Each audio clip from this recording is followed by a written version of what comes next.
हमारे जीवन में सबसे इम्पोर्टेंट क्या है? पैसा, शोहरत, परिवार, ये सब इम्पोर्टेंट है, पर इससे भी ज्यादा, बहुत ज्यादा इम्पोर्टेंस अगर किसी की है तो वो है हमारी सांसें। सोच कर देखिए, अगर हम 30 सेकंड भी सांस ना लें तो क्या होगा? लेकिन इससे भी ज्यादा परेशानी की बात यह है कि हमारे जीवन में जो सबसे ज्यादा इम्पोर्टेंट है उसी के बारे में हमको सबसे कम जानकारी होती है ना? कितना स्ट्रेंज, सोच कर भी अजीब सा लगता है। आप सोच सकते हैं कि आखिर सांस में ऐसा होता ही क्या है जिसके बारे में जाना जाए? सांस आती है, जाती है, हमें महसूस होता है कि हम सांस ले रहे हैं। आखिर और क्या है सांस में? आखिर हम सांस के बारे में कुछ क्यों नहीं जानते? क्योंकि यही एक काम है जिसे करने के लिए हमें सोचना नहीं पड़ता। हम दिमाग का इस्तेमाल किए बगैर सांस लेते हैं। ईश्वर ने सांस चलाने की जिम्मेदारी हमें नहीं दी। अगर सांस लेने का काम भी हमको ही करना होता तो आजकल की बिजी लाइफ स्टाइल में शायद हम ये भी कहते पाए जाते, यार मैं काम में इतना बिजी था कि सांस लेना ही भूल गया। या दूसरों से कहते, मैं बिजी हूँ, तुम मेरे लिए सांस लेते रहो। इस काम के लिए लोग नौकर भी रख लेते हैं। आप बाकी का हर काम दिमाग की मदद से करते हैं और जो काम दिमाग की मदद से किया जा सकता है उसके बारे में जानकर, समझकर उसे बेहतर भी बनाया जा सकता है। हम बोलना सीखते हैं और उसमें सुधार कर सकते हैं। इसी तरह चलना, दौड़ना, खाना पीना हम सीखते हैं और उसमें सुधार कर लेते हैं। क्योंकि सांस लेने के लिए हमें कुछ सोचना नहीं पड़ता, इसके लिए दिमाग का इस्तेमाल नहीं करना पड़ता। ये काम अपने आप होता रहता है, इसलिए सांस की तरफ हमारा ध्यान ही नहीं जाता।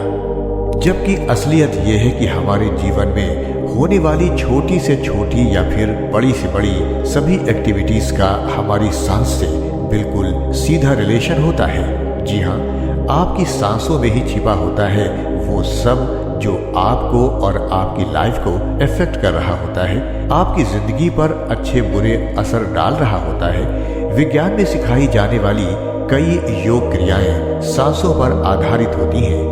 योग आसनों में भी सांस लेने और छोड़ने का एक खास तरीका सिखाया जाता है। सांसों में ऐसा क्या खास है कि योग विज्ञान ने इन्हें इतना महत्व दिया है? सांस वो धागा है जो आपको शरीर से बांध कर रखता है। अगर मैं आपकी सांसें ले लूं तो आप अपने शरीर से अलग हो जाएंगे। ये सांस ही है जिसने आपको शरीर से बांध रखा है, जिसे आप अपना शरीर और जिसे मैं कहते हैं, वे दोनों आपस में सांस से ही बंधे हैं। ये सांस ही आपके कई रूपों को तय करती है। जब आप विचारों और भावनाओं के विभिन्न स्तरों से गुजरते हैं तो आप अलग अलग तरह से सांस लेते हैं। आप शांत हैं तो एक तरह से सांस लेते हैं, आप खुश हैं तो आप दूसरी तरह से सांस लेते हैं, आप दुखी हैं तो आप अलग तरह से सांस लेते हैं। क्या आपने ये महसूस किया है? इसके ठीक उल्टा है प्राणायाम और क्रिया का विज्ञान,